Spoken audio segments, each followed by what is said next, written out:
संपूर्ण शास्त्रोक्त आयुर्वेद सिखाने वाला भारत का एकमात्र प्लेटफॉर्म दीप गुरुकुलम में आपका हार्दिक स्वागत है। नमस्कार दोस्तों। तो दोस्तों हम बात कर रहे थे भोजन के बारे में।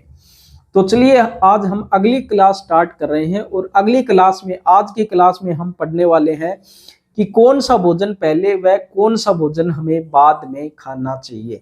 देखिए भोजन काफी लंबा चैप्टर है, ये 4-5 क्लासों में कम से कम ये खत्म होगा, ठीक है ना। तो आप पूरी क्लास से देखिए तभी आपको ये पूरा चैप्टर समझ में आएगा कि क्या पहले खाना चाहिए हमें और क्या चीजें हमें बाद में खानी चाहिए। कैसा भोजन हमें, जैसे मीठा पहले खाना चाहिए या फिर मीठा बाद में खाना चाहिए, सलाद पहले खाना चाहिए या फिर फ्रूट लेने चाहिए। तो ये सारी चीजें आपको इसमें पढ़ाई जाएंगी, इसलिए पूरी क्लासें आप देखना तभी आपको अच्छे से सारी चीजें समझ में आएंगी। तो चलिए स्टार्ट करते हैं आज की क्लास। देखिए सबसे पहले हमें बताए गए कि जैसे हमें भोजन में हमने पहले पढ़ा था कि 6 रस होते हैं, ठीक है ना। तो उसमें से सबसे पहले हमें किसका सेवन करना चाहिए। देखिए उसमें हमें सबसे पहले किसका सेवन करना चाहिए। देखिए सबसे पहले हमें मधुर रस का सेवन यानी कि मीठा भोजन हमें सबसे पहले खाना चाहिए, ठीक है ना। सबसे पहले स्टार्ट हमें किससे करना चाहिए, मीठे भोजन से। अब बात आती है कि हल्का भोजन या फिर भारी भोजन पहले खाएं, ठीक है ना, उसके बारे में आएगा, लेकिन वो अगली क्लास में आएगा, ठीक है ना। तभी मैं कहता हूं कि सारी क्लासें आपको देखनी होंगी तभी आपको सारी चीजें समझ में आएंगी। हम एक क्लास में सारी चीजें आपको नहीं पढ़ा सकते, इसलिए सारी चीजें आपको मिलेंगी लेकिन धीरे धीरे करके पूरी क्लासें आपको देखनी पड़ेंगी, ठीक है। तो ऐसा कोई भी चीज नहीं होगी, ऐसी कोई भी चीज नहीं होगी जो कि हम नहीं पढ़ाएंगे, आपको सारी चीजें हम पढ़ाएंगे, ठीक ना। आप एक बार हमारे साथ जुड़े रहिए, बने रहिए, वैसे आपको विश्वास रखे। और फिर कुछ कोई चीज छूट भी जाती है तो आप लोग कमेंट कर दीजिए, वो भी हम आपको जरूर पढ़ाएंगे, ठीक है। तो सबसे पहले हमें क्या करना चाहिए, मधुर रस का सेवन करना चाहिए।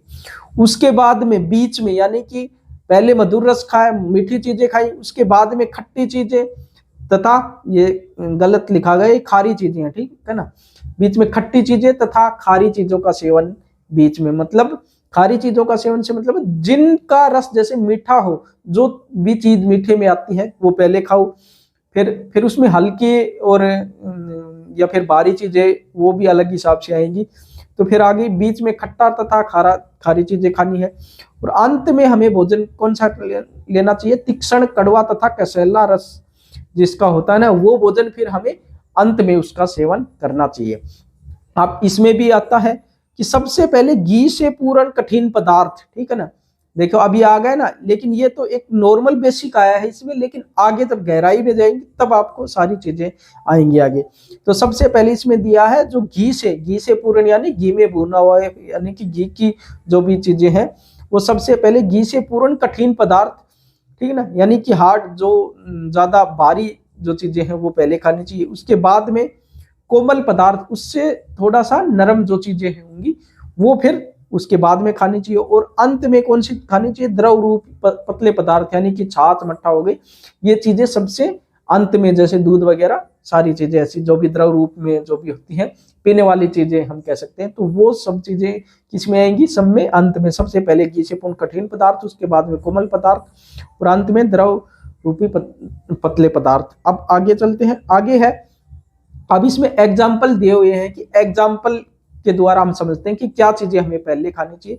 प्रथम शाक आदि के साथ गर्तिक रोटी, यानी कि रोटी वगैरह जो भारी चीजें हैं वो पहले आ गई। वही बात सारी सभी में वो है, लेकिन एग्जाम्पल के द्वारा यहाँ पर समझाया गया है कि शाक आदि के साथ यानी कि गर्तिक रोटी खाई, उसके बाद में दाल इत्यादि के साथ कोमल भात इत्यादि खाई, और अंत में वही आ गई ना, दही छाछ और दूध खाई, ठीक है ना, दूध पिए, मतलब तो पीने वाली चीजें वो आ गई बाद में।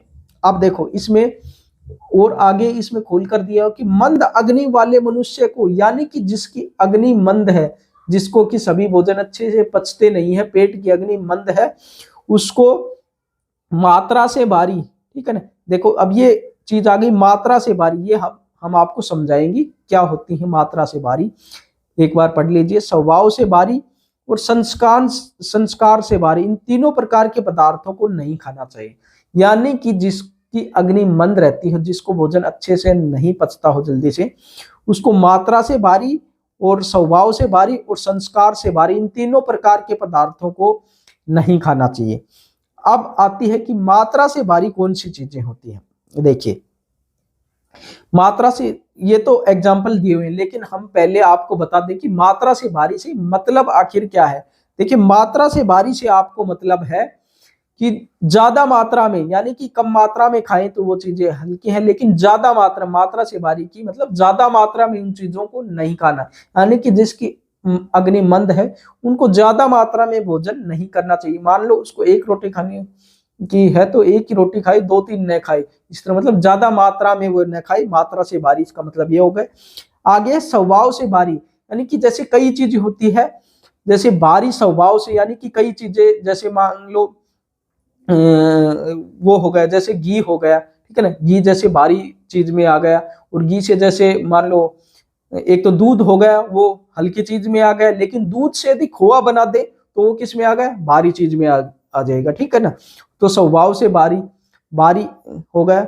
और तीसरा है संस्कार से भारी, सॉरी देखो दूध संस्कार से भारी है, वो खोआ है वो संस्कार से भारी में भी आ जाएगा, ठीक है ना। जैसे रोटी सबसे भारी में आ गई, स्वभाव, ठीक है, स्वभाव से भारी, और अगर यदि उसको ज्यादा मात्रा में खाया जाए तो मात्रा से भारी हो गई। और संस्कार से भारी, जैसे हमने अभी बताया कि दूध मान लो वैसे लिया तो हल्का है, लेकिन यदि उसको खोआ बना करके लिया जाए तो वो क्या हो जाएगा, संस्कार से भारी, यानी कि तले भुने, जिसमें हम अपनी मेहनत लगाए ना, तल भुन करके जो भी खाते हैं उसको दिया गया है संस्कार से भारी। यानी कि कोई भी चीज हम जब बनाते हैं उसके बाद, वैसे पहले वह हल्की होती है, लेकिन जब हम उनकी प्रोसेस करते हैं तब वह भारी हो जाए तो उसको बोलते हैं संस्कार से भारी, ठीक है ना। ये है, किसी को कोई भी बात समझ में न आए तो आप लोग कमेंट कर देना, दोबारा से बता देंगे, ऐसी कोई बात नहीं है, एक्स्ट्रा क्लास ले लेंगे। देखो अब इसमें एग्जाम्पल दिया हुआ है कि मूंग, चावल, दूध, घी आदि मात्रा से भारी। अब वैसे दूध वैसे तो हल्का होता है, लेकिन यदि ज्यादा मात्रा में पिया जाए तो वह भी भारी हो जाएगा, ठीक है ना। मूंग, चावल, दूध, घी आदि मात्रा से भारी चीज मानी गई है, यानी कि इनको ज्यादा मात्रा में नहीं खाना चाहिए, थोड़ा बहुत इनको खाना चाहिए। ऐसा नहीं कि 1 2 4 लीटर दूध पी गए, ज्यादा घी खा, 1 चम्मच खाते हैं तो अच्छा है, लेकिन वही घी मान लो 8 10 चम्मच आपने खाया तो अच्छा नहीं है। इसी तरह आगे स्वभाव से भारी, यानी कि उड़द की जो दाल हो गई, घी हो गया, यानी कि ज्यादा घी खाएंगे तो वो भी हमारे लिए अच्छा नहीं है। तिल हो गया, मांस इत्यादि स्वभाव से भारी चीजें हो गई। वह पिसा हुआ अन्न, यानी कि जो रोटी वगैरह हो गई, तला हुआ भोजन, मावा हो गए, जैसे अभी हमने दूध का एग्जांपल दिया है, घी, लोहे, भस्म आदि संस्कार से भारी होते हैं, ठीक है ना। तो इनको ज्यादा मात्रा में नहीं खाना चाहिए, यानी कि मंद अग्नि वाले को तो इनको खाना ही नहीं चाहिए। तो ये तो हमने पढ़ा कि हमें कौन सा भोजन पहले और कौन सा भोजन बाद में करना चाहिए। अब आगे की क्लास में बहुत कुछ आने वाला है कि कौन कौन सी चीजें होती है, 6 प्रकार के जो रस होते हैं, 6 प्रकार की जो आहार जो बताए गए हैं, उनमें से पीने योग्य, चाटने योग्य, ऐसी कुछ बातें आएंगी।